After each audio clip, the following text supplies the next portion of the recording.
welcome back to Math Help with Ms. Harris. In today's video, we are going to be solving equations using the distributive property. So before we get started, go ahead and make sure you like this video, subscribe to my channel, and if you have any questions that come up during the video, feel free to comment them down below. Now let's get started. So for this first problem in the warm-up, we need to use the distributive property to simplify the expression 3 times 1 plus f. So what we need to do is we need to take the number outside the parentheses, which is 3, and we need to multiply it by 1. And then we also have to do 3 times f. And because it's positive, that is why we keep the plus sign there. So when it's completely simplified, we have 3 times 1, which is 3, and 3 times f, which is 3f. And this is our simplified expression. For this next problem in the warm-up, we needed to multiply 2 times x minus 7. So we first need to multiply 2 times x, which gives us 2x, and then we need to multiply 2 times negative 7. Because there's a minus sign in front of that 7, we can't discount that. It is tied to the 7, so 2 times negative 7 is negative 14. So this is our simplified expression, 2x minus 14. For this last warm-up problem, it is similar to the previous one. First, we multiply 2 times 6, which gives us 12, and then we have to multiply 2 times negative 4m, so we get negative 8m. And this is our simplified expression. For this first example, we need to find the value of x, and we're going to have to apply the distributive property here in order to solve it. This is just one method of solving equations where you can use the distributive property in order to find your answer, and that's what we're going to be doing today. So what I'm going to do first is I'm going to distribute the 5 into the parentheses. So I'm going to multiply 5 times 2x, which gives me 10x, and then I'm going to multiply 5 times negative 3, which gives me negative 15. And this is supposed to equal 15. Now we solve this like any other equation where we're solving for an unknown variable. We need to use our properties of equality to simplify the expression even further. So because I need to isolate this x, I'm going to have to do the inverse operation. So I'm going to have to add 15 to both sides in order for it to cancel out on the left-hand side of this expression. So I'll have 10x equals 30. And lastly, we need to divide both sides by 10 in order to isolate x. So it cancels out on the left-hand side, and we get x equals 3. For example 2, we're going to look at what happens if we need to distribute a negative number into the parentheses. So we've already looked at examples where we're distributing a positive number into parentheses, but what happens if the number outside the parentheses is negative? So what we're going to do is we're going to take that entire negative number, so negative 4, and we're going to multiply that by 2x. So negative 4 times 2x is negative 8x, and then negative 4 times negative 1, when we multiply two negatives, becomes positive, so it's going to be negative 8x plus 4, and we know this needs to equal 36. Now to isolate x so that we can find what x is, we're going to have to do our inverse operations again.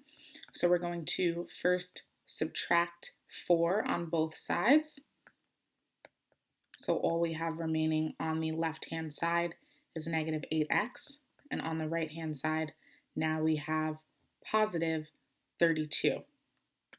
And then lastly, we need to divide both sides of this equation by negative 8, because the operation connecting the negative 8 to x is multiplication, so the inverse of multiplication is division. So we divide both sides by negative 8, and we get x equals negative 4. For example 3, we're going to look at a word problem. Michael and his brother bought 2 hamburgers and 2 sodas. The hamburgers cost $6 each. They spent a total of $16. How much did each soda cost? So we first need to identify the important information. So what do we know from the word problem? And then we also need to determine what do we need to find? What's our unknown? Because that will help us first and foremost write our let statement and also put together the equation that we need to solve. So I'm going to read through this problem. Michael and his brother bought 2 hamburgers and 2 sodas. So we need to know what they bought, which was 2 hamburgers and 2 sodas. We also know that the hamburgers cost $6 each. They spent a total of $16. So it's important for us to also know how much money they spent overall. Last line in this word problem is, how much did each soda cost? So I'm going to underline that in a different color because that's what we don't know. We don't know the cost of each soda. So our let statement needs to relate to that. So I'm going to use S as our variable in this equation.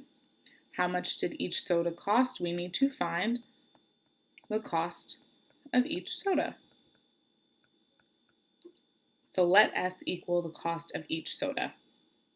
Now we just need to write our equation. So we already know they bought 2 of each, right? Hamburgers cost $6, but we don't know how much the sodas cost. That's our unknown. Because there's 2 of them, we're just going to multiply both of those by 2. So we can put 6 plus S in parentheses and put a 2 outside the parentheses. And set that equal to 16 because that was the total that they spent. Now we can solve this to find out the cost of each soda. So first, I'm going to distribute 2 into the parentheses. So 2 times 6 is 12. 2 times S is 2S. And that equals 16. Then I need to isolate S. So I'm going to first move the constant. So because it's plus 12, I'm going to subtract 12 on both sides. Cancels out on the left and leaves me with 2S equals 4. And now I need to isolate S, so I need to divide both sides of the equation by 2 because the operation that connects 2 to the S is multiplication, so our inverse is division. We have to divide both sides by 2. And our final answer is S equals 2. So what we just found is that the cost of each soda is $2. So we can also check our solution by plugging it into the original equation that we wrote. So if we substitute 2, which is what we found for S, into the original equation, will we get that they spent a total of $16? So using our order of operations, we know we have to simplify what's inside the parentheses first. So 6 plus 2 is 8. And now we do 2 times 8, which is 16. And that checks out. So we know that we're correct and that the cost of each soda is $2. And we were told that the cost of each hamburger was $6. So with the boys buying 2 hamburgers and 2 sodas, we know that they spent $16.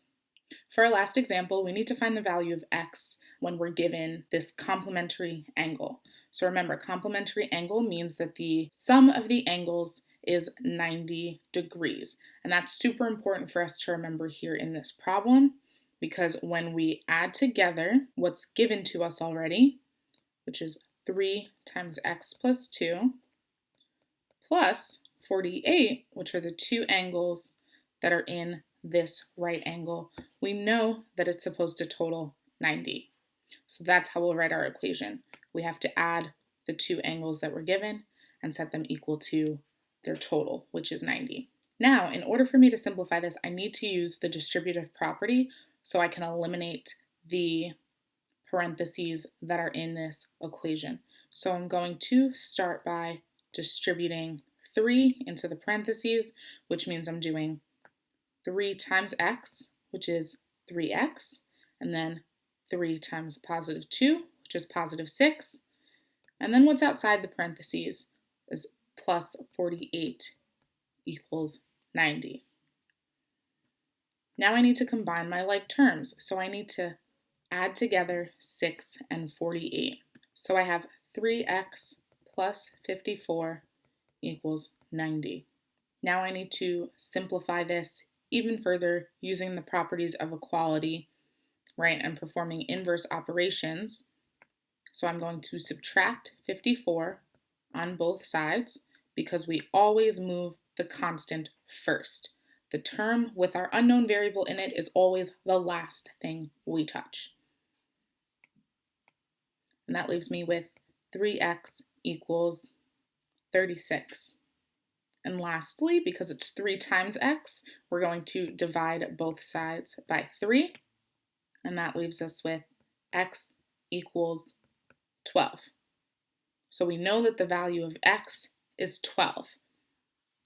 Now we can check our answer because since we know it's a complementary angle, if we substitute 12, the answer that we got when we solved our equation, into what was given to us in the original diagram, whatever number we get when we simplify that expression and we add it to 48, we're supposed to get 90. So let's go ahead and check that now. So if we do 3 times 12 plus 2, we'll get 3 times 14 is 42.